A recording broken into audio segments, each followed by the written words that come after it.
आरो गमायैनो जेलाव हाबफिननाय सानहालागै आदाया गांसेल' आर'नाइ गानदों। दिल्लीनिफ्राय बुंहर थांदों आंनो रावबो बिबार थफ्ला होफैनो नाङा, आंखौ रावबो आर'नाइजों बरायनो फैनाङा, आं बराय जाया।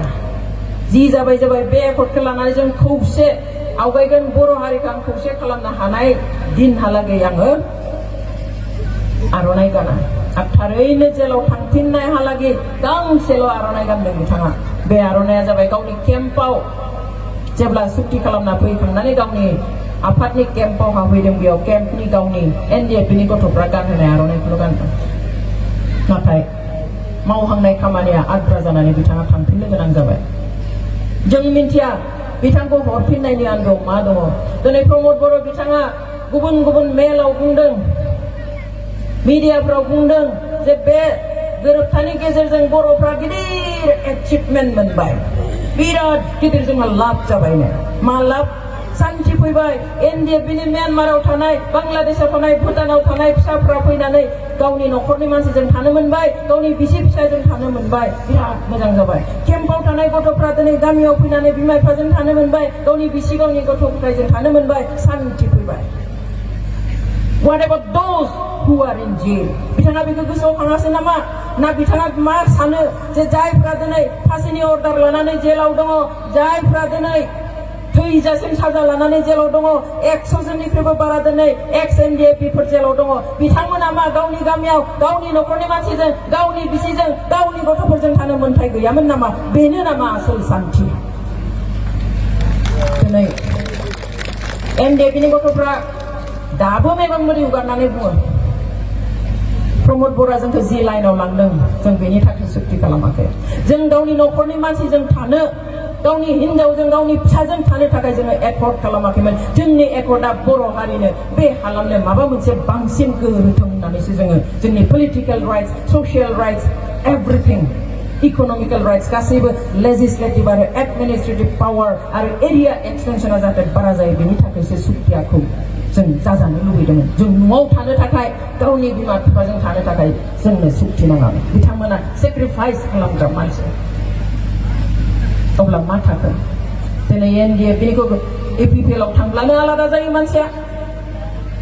एनडिएफबिखौ माबा हाजिरा बैग्रा बिपिएफनि माबा आलु गेसेव थमुक गेसेव जोंखौबो बुंनो बाद गैया। मा बिलाय? पलिटिक्सआथ' बेबादि नङा। दिनै जाय एनडिएफबिफोरखौ हाजिरा बैग्रा होननानै बुंदों, जाय एनडिएफबिफोरखौ उमुक गेसेव थमुक गेसेव होनना बुंदों, बे एनडिएफबिनि फिसाफ्रा नंगौ जेबो गैया बिसोरहा। सोरनिबा खामानि मावदोंबा, थांलाय फैलाय फैसा होदोंबा लानांगोन। गावस्राबो हाजिराखौनो बैगासिनो। बहानिफ्राय फैब्रबनानै धोनि जाखो? एकर्डनि सप्तासे सिगाङाव फैनानै दिनै फेरेंगा मोना बहानिफ्राय धोनि जाब्रबखो? बहानि गारि लाब्रबनानै दिनै केन्डिडेट जाब्रबखो? सोरबायाथ' होदों। अब्ला जों बुंगोन नामा बिथांमोनखौबो हाजिरा बैनाय होननानै? इउपिपिएलनि जों बुङा। दिनै बे एनडिएफबिनि फिसाफ्रा जों नुदों 9 तारिखआव 9 मार्चआव जि खालि एनडिएफबिखौ सिफायदोंमोन, डिसबेन्ड खालामदोंमोन, ओइ खालि मेगन मोदै गनो गोनां जादों।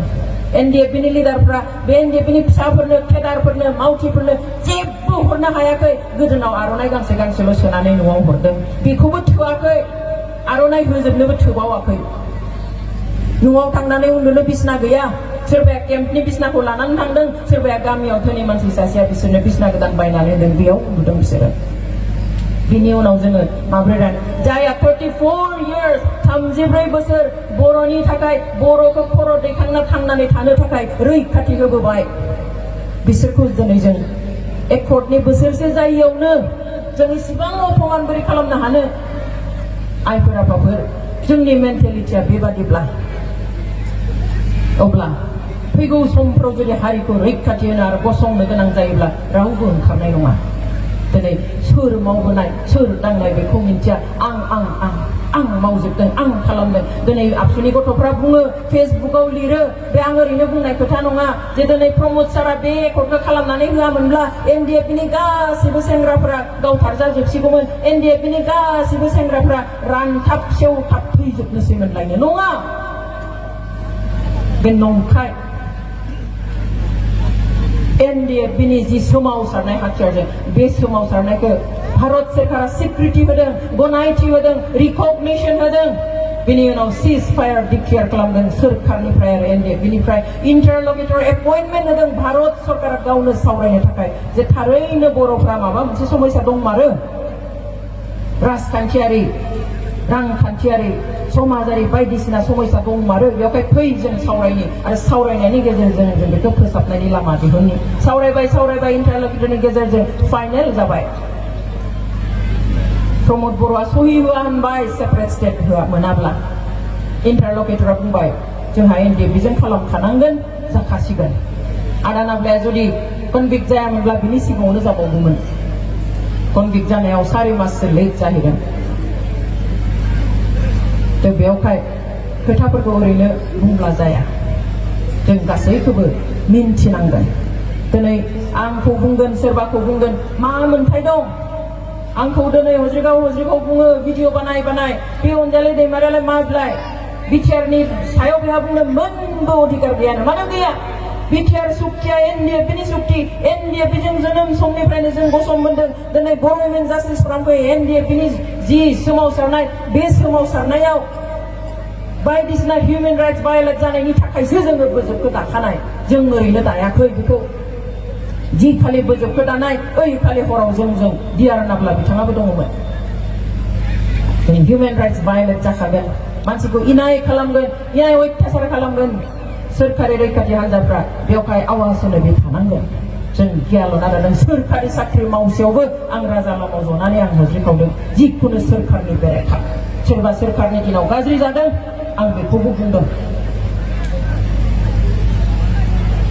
दिनै मोन्थाय गैया बोरै जानो आंल' नङा साफ्रोमबो बर'आनो मोन्थाय दङ गाज्रि सोरबाया गाज्रि लानानै फैदोंब्ला बेखौ सोंखारिनो सोंनो मोन्थाय दङ थोंजोङैब्लाबो खेंसालियायैबाबो संगठनाव था दाथा नखरफ्रोमबो बर'नि साफ्रोमबो फिसाहानो कन्ट्रिबिउसन दङ थांनाय 60 बोसोरनिख्रुइबो बारा जि सोमावसारबोदों बर'नि मोन्थायनि थाखाय बेयाव कन्ट्रिबिउसन दङ बिनि उनाव मानो सोंदों दिनै एनडिएफ बिनि नामाव हारि सिबिनायनि नामाव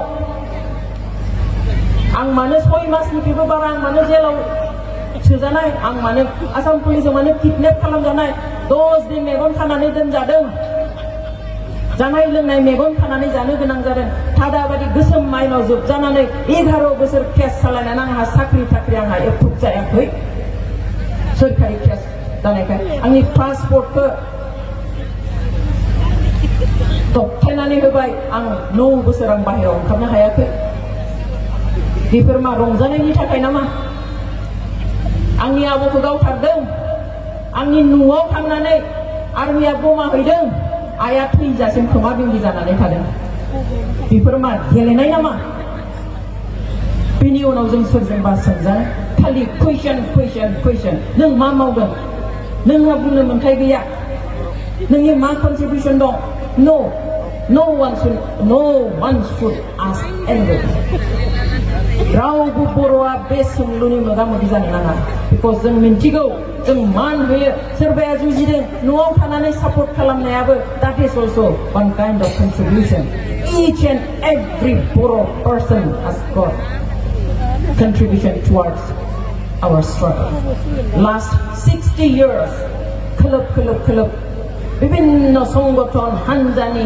दैदेननायाव बर'आ कुनुदिन मेङा जिराया पिटिशननि दिननिफ्राय जुजिबोदों नांबोदों नागारसारदों दिनै जोबनायाव फैनानै जों जेब्लायबो बुङोमोन सोरखारा जोंखौ थगायो गुबुनारिया जोंखौ सोबख'यो खिन्थु दिनैनि थारिखआव जों नुबाय जोंनि मानसियानो दिनै जोंखौ फोलाबाय दिनै एनडिएफ बेखौ लाथिख' खालामनानै दिनै गुबुना गारिनि थाखाय दावराव दावसि मा बेलाय दिनै सोरबाया 34 बोसोर नांबाय धेमालि नामा 34 बोसोर हाथियारनि संगठन दैदेननाया सोरबा थैदों गोदान हाबदों सोरबा आथिं आखाइ बुख्रुबजादों ओंखारनो हायाखै गोदान हाबदों बेबादियै 34 बोसोर फसंनानै लाबोबाय दिनै लाथिख' खालामब्लाथ' जानाय नङा आरो बेफोर बाथ्रानि थाखाय दिनै आं बिपिएफजों दङ जों दिनै बासायनो नांगोन दिनै फैनानै दाखालि क'क्राझाराव बिजेपिआ बुंफैबाय बि देग्लाय जोङो बिटिसिखौ लानोसै माब्रै लानो हानो आरो लायोब्ला बे मा जागोन जों माब्रै होनो हानो दिनै UPPL जों बुजा-बुजि जानानै जुदि गाबोन सोरखार सलायो बर'आ जोबखाबाय बर'ल' नङा गासैबो जाथि जनगोष्ठीनि जोंहा आइडेन्टिटिया गैया जागोन बिसोर सालायगोन नागपुरनिफ्राय दिल्लीनिफ्राय आरो बे जोंनि जा BTC दा BTR नामा जियानो दा जाथों बे बेबस्थाया संबिधाननि 6 शेड्यूलखौ आमेन्ड खालामनानै होनाय स' खाखन खालामनो होनाय सेल्फ गभर्नेन्सनि थाखाय होनाय बेबस्था